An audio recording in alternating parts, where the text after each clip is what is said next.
Hey la famille, wesh le gang, c'est Timon Karim et bienvenue sur ma chaîne pour une toute nouvelle vidéo. Donc comme vous l'avez vu dans le titre, aujourd'hui on va parler de Solid Mike. Si vous suivez un peu le fit game francophone, vous savez tout ce qui c'est, hein. C'est un des plus gros youtubeurs fitness actuels. Il vient d'atteindre les 200 000 abonnés sur YouTube, d'ailleurs bravo à lui.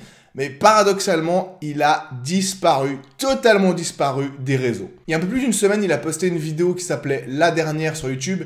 Et il a posté la miniature de cette vidéo sur son Instagram. Et depuis, plus rien. Pas d'autres posts Instagram, pas d'autres vidéos YouTube.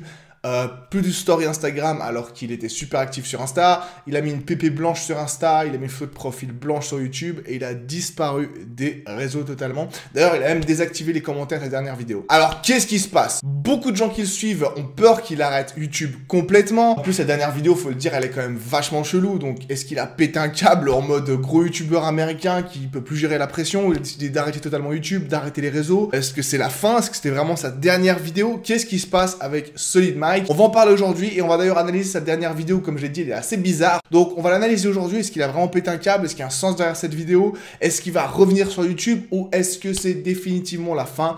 On en parle tout de suite. Donc déjà, cette dernière vidéo, qui s'appelle d'ailleurs La Dernière, il faut la remettre en contexte. Il s'était lancé le défi de poster 30 vidéos en 30 jours. Et il a réussi. Et cette vidéo-là, c'était justement la dernière de ces 30 vidéos. Donc, d'où le nom également, La Dernière. Ça ne veut pas forcément dire que c'est la dernière vidéo qu'il a postée sur YouTube. Il a fait des vidéos vraiment variées dans ces 30 vidéos. Il a fait des micro-trottoirs, ou ce qu'il appelle ses expériences sociales. Il a fait des entraînements, il a fait des interviews, il a même fait une vidéo sur un fruit. Enfin bref, il a vraiment parlé de tout. Mais cette vidéo, elle est totalement différente. C'est un genre de vidéo, je pense qu'il avait jamais vraiment fait avant et qu'on voit très peu sur YouTube. Elle est super bizarre, c'est un truc dont on s'attend pas de lui. Donc qu'est-ce qui s'est passé? Est-ce qu'il a pété un câble? Est-ce que c'était prévu à l'avance? Est-ce que c'est sa façon de dire au revoir à YouTube? On va en parler. Donc cette dernière vidéo, comme je dis, elle est chelou parce que lui, c'est un mec simple, c'est un mec direct, c'est un mec qui se prend pas la tête de ce qu'on a l'habitude de voir, qui aime bien se marrer, qui fait des trucs assez basiques et tout. Et cette vidéo, elle est super chelou. Ça correspond pas à l'image qu'on a de lui. C'est pas, disons, ce qu'on attend de lui d'habitude et c'est pas les trucs qu'on a l'habitude de voir de sa part. Donc, j'avoue que la réalisation, elle reste étrange pour moi. On voit qu'il y a plusieurs messages sérieux qui fait passer dans la vidéo. Si on regarde bien, on analyse ce qu'il dit, et essaie de faire passer beaucoup de messages. Donc moi, là, je vais vous donner mon interprétation de sa vidéo et libre à vous de me dire si vous êtes d'accord ou pas. J'ai pas toutes les cartes en main, je le connais peut-être moins bien que certains d'entre vous, donc libre à vous de me dire, mais je vais vous dire ce que pour moi, il ressort de cette vidéo. Donc déjà, pour lui avoir longuement parlé, notamment lors d'interviews que j'ai fait de lui. D'ailleurs, je vous laisse aller voir ces interviews que j'ai fait de lui en 2 parties. Sauf erreur, c'était super long. Vous pouvez cliquer là ou là, je sais plus, pour aller voir l'interview. Elle est super intéressante et il se confie beaucoup. Et ben, c'est vrai qu'on a l'image de quelqu'un de super simple, de super sympa, qui se prend pas la tête et tout, et c'est le cas, je pense, mais c'est aussi quelqu'un de super profond. Plus profond de ce qu'il y a dans la plupart de ses vidéos qui sont plus marrantes, déconnades, motivation et tout. C'est un gars qui s'interroge beaucoup, qui aime beaucoup la philosophie, qui s'intéresse peut-être au sens de la vie, à la place de l'homme, enfin... Il s'intéresse à beaucoup plus que ce qu'on voit dans ses vidéos. Donc, il y a quand même un côté philosophique, il s'intéresse beaucoup à la philo, et je pense que c'est cette partie de sa personnalité, notamment, qui ressort dans cette dernière vidéo. Alors déjà, il parle tout au long de la vidéo, à plusieurs endroits, c'est un peu le fil rouge de la vidéo, de comment il est arrivé là où il en est aujourd'hui. Il parle de toutes les choses qu'il a dû faire, il parle de toute l'énergie qu'il a dû mettre là-dedans, il parle du fait que c'est super dur, que ça demande énormément d'énergie, que c'est pas aussi simple ce YouTube game que ce que ça peut paraître, et qu'il faut vraiment se déchirer chaque jour pour aller de l'avant, pour progresser, pour se dépasser. Il fait un peu référence aussi à la procrastination, en fait, que les gens, la plupart du temps, dorment un peu sur leur laurier, et que si on veut quelque chose dans la vie, si on veut que les choses se fassent, c'est à nous de les faire, c'est à toi de les faire, et on peut pas attendre que les choses se fassent toutes seules. Il faut agir, et c'est seulement comme ça qu'on veut progresser, et il faut se dépasser tous les jours, chaque jour de revenir meilleur si on veut vraiment aller de l'avant. Il parle aussi du fait de travailler pour soi-même, opposé à travailler pour un patron. C'est quelque chose dont j'avais beaucoup parlé avec lui, et c'est quelque chose qui revient souvent. D'ailleurs, dans cette vidéo, il y fait allusion plusieurs fois, il en parle plusieurs fois de manière différente, mais en gros, il parle du fait que pour avancer, vraiment s'améliorer, il faut travailler pour soi-même, il faut bosser pour soi-même, il faut s'arracher, parce que de toute façon, que tu travailles pour toi ou pour un autre, tu vas devoir t'arracher, et quand tu travailles pour un patron, tu vas mettre ton énergie au bénéfice de quelqu'un d'autre. Alors que quand tu travailles pour toi, tu pourras vraiment t'améliorer. Et l'homme est quelqu'un qui veut avancer, qui veut progresser, et donc bosser pour quelqu'un, c'est contraire à la nature de l'homme. Il parle même aussi d'exploitation, le fait qu'un patron va t'exploiter et que tu pourras jamais être heureux comme ça, et donc il faut, en tout cas, selon lui, travailler pour soi-même. Il parle aussi de productivité, je dirais même de surproductivité, de se surpasser pour faire encore et toujours plus. Alors, il montre que ça a beaucoup aidé, il a mis une partie de sa vie, notamment sociale, de côté, mais tout ce qu'il a fait dans ces 30 derniers jours l'a permis de gagner plus d'argent, de se développer plus, de produire plus, mais je sais pas s'il s'en rend compte, si c'est fait exprès, hein, c'est une sorte de critique derrière, ou si ça ressort de sa vidéo, mais on sent quand même une critique envers la surproductivité, au fait de taffer toujours plus, et en fait on est pris dans cette routine de taf, et on oublie pourquoi on taffe en fait. Et en tout cas je trouve que c'est ce qui ressort, je sais pas si c'est un message qui était volontaire de sa part ou pas, mais c'est ce qui ressort, je trouve. Il le dit comme si c'était quelque chose de bien, mais en même temps, on sent le côté négatif de la chose. Il parle également de son parcours, hein, comme je l'ai dit, il parle de ce qu'il a amené là, mais là, il parle de son parcours également au sens large, pas seulement de ces 30 derniers jours, pas seulement sur YouTube, mais le fait qu'il a dû taffer pour quelqu'un d'autre, qu'il a ensuite bossé de plus en plus dur pour prendre son indépendance, qu'il a fallu avoir plusieurs années de galère, où il a bossé pour d'autres pour se rendre compte que c'est pas ce qu'il fallait, c'est pas ce qu'il voulait, et c'est pas ce qu'il pensait être juste pour une vie.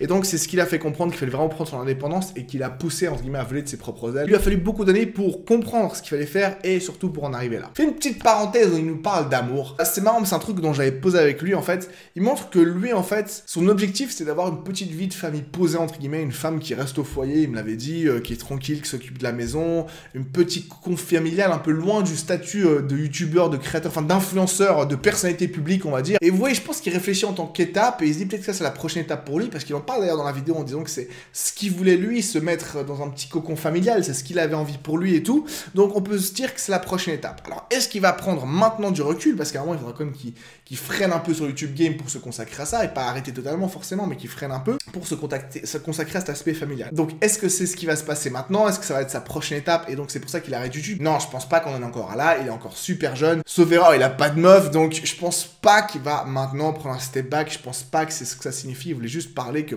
cette pensée reste derrière sa tête, et c'est son objectif final, enfin en tout cas c'est un de ses objectifs pour le futur, mais je pense pas qu'on en soit encore là. Ensuite il parle de sexe, il dit que ça fait 1 an qu'il a fait vœu d'abstinence, et donc ça fait 1 an qu'il a rien fait sexuellement.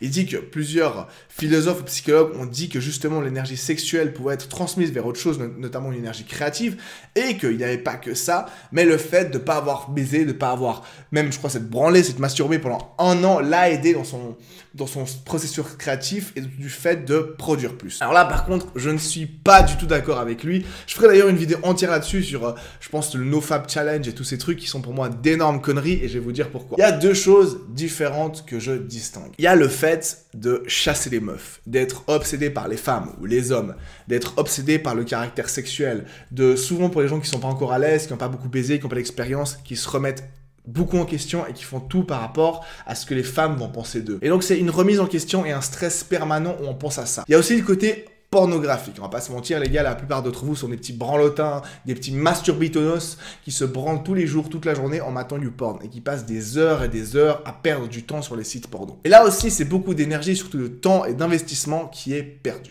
Et tout ça c'est clair que ça prend beaucoup d'énergie, beaucoup de stress mental et beaucoup de temps de votre journée qui pourrait être consacré à quelque chose d'autre. Sur ce point de vue là, je peux le rejoindre. Mais il y a autre chose, le sexe en lui-même n'est pas mauvais.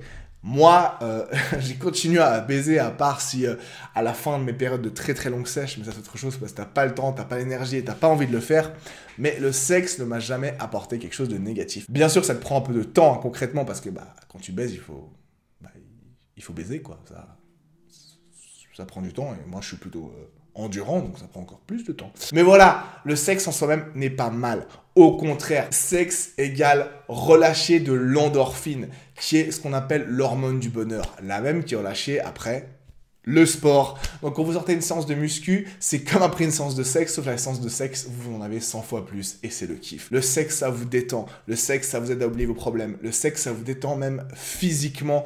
Vous vous sentez beaucoup mieux. Aussi par rapport au fait que j'ai vu des gens qui disaient que le sexe, ça faisait perdre la testostérone. C'est une grosse connerie. C'est même le contraire. Je en parlerai dans ma vidéo là-dessus, mais sachez que c'est pas en ne vous branlant pas que vous aurez plus de testostérone et donc vous aurez plus de gains musculaires. C'est totalement faux. Le sexe vous aide à vous sentir bien dans votre peau. Le sexe vous vous aide à dormir mieux, à vous sentir reposé, à vous sentir tout simplement plus heureux. Et pour finir, le sexe, ça fait tout simplement partie de la vie. Donc certes, il y a peut-être des côtés négatifs pour ceux qui sont obsédés par rapport à ce que pensent les filles de nous.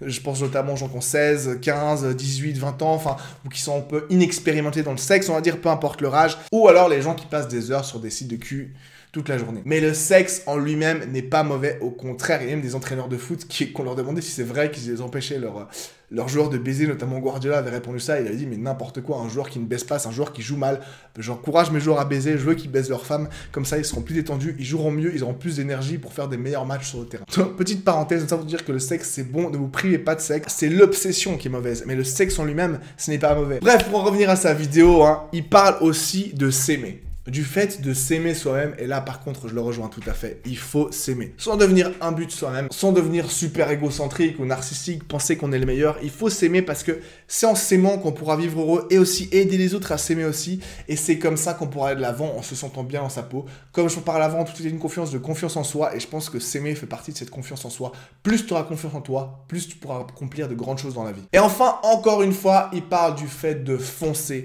de trouver une brèche et de s'y engouffrer, de profiter des opportunités et de bosser pour soi-même. Il faut faire ce qui nous rend vraiment heureux dans la vie. Et là, je le rejoins 100%. C'est d'ailleurs pour ça que je suis dans le sport. C'est d'ailleurs pour ça que je fais des coachings. D'ailleurs, si vous êtes intéressé par un coaching, contactez-moi sur Insta ou sur mon email. Il pousse les gens à faire de même. Qu'on ait 16 ou 60 ans, il faut trouver quelque chose qui nous plaise et essayer de vivre pour ça plutôt que faire un truc pour lequel on n'est pas fait ou qu'on n'aime pas forcément toute sa vie. Après, de mon avis, il y a des gens qui pourront bosser pour un patron, pour une grande société, pour une multinationale et qui seront toujours heureux en ayant quelqu'un au-dessus de soi. Lui, il parle de ça comme si c'était la seule manière de réussir. Je suis pas d'accord, il y a des gens, je sais pas, un médecin, il peut très bien bosser dans un hôpital si la médecine c'est sa passion, et je prends qu'un petit exemple, et les tonnes de métiers où tu as besoin d'être indépendant pour être heureux. Lui, il le voit comme ça, je pense que c'est plus large que ça, mais je le rejoins sur le fait qu'il faut faire quelque chose qui nous rende heureux au quotidien pour être heureux dans sa vie, et donc faire un boulot que l'on aime, c'est important, et c'est un peu un rêve, mais je pense que tout le monde peut l'atteindre, donc les gars, bossez dans cette direction. À la fin, par contre, il se demande s'il n'en a pas un peu trop fait. Et là, on en revient à ce qu'on disait au début, l'arrêt de YouTube. Il a taffé comme un malade ces 30 derniers jours, même avant.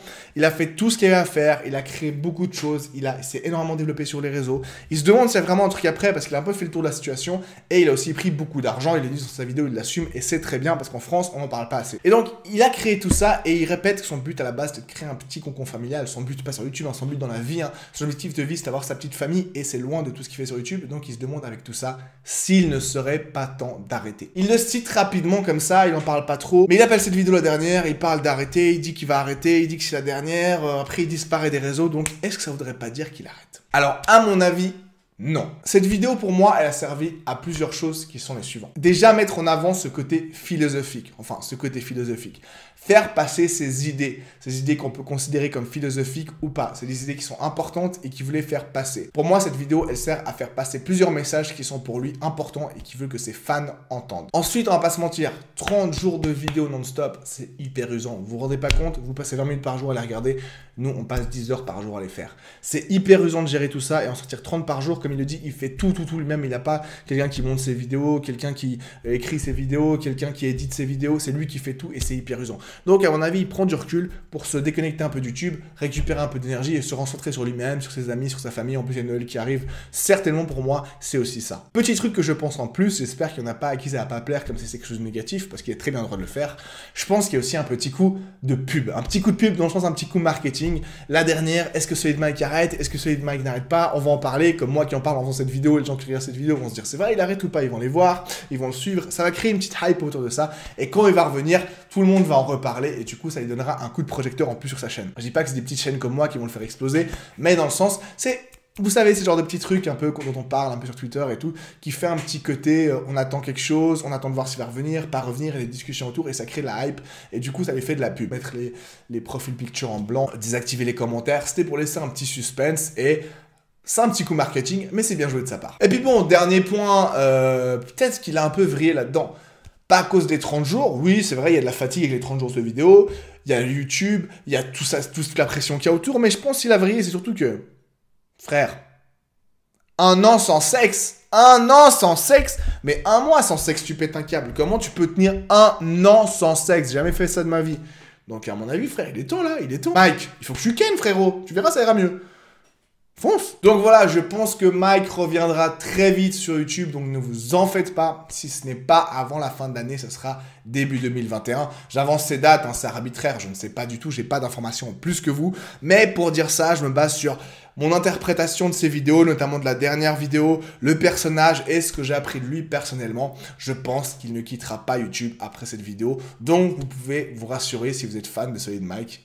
À mon avis, il reviendra. Donc voilà, Solid Mike n'est pas devenu fou, il n'est pas parti en vrille, il ne quitte pas YouTube. Il a seulement fait un petit pas en arrière pour se reposer, prendre du recul, se recentrer sur lui-même. Et s'il a besoin de le faire, s'il sent que c'est ce qu'il veut maintenant, il a raison de le faire parce que c'est le plus important.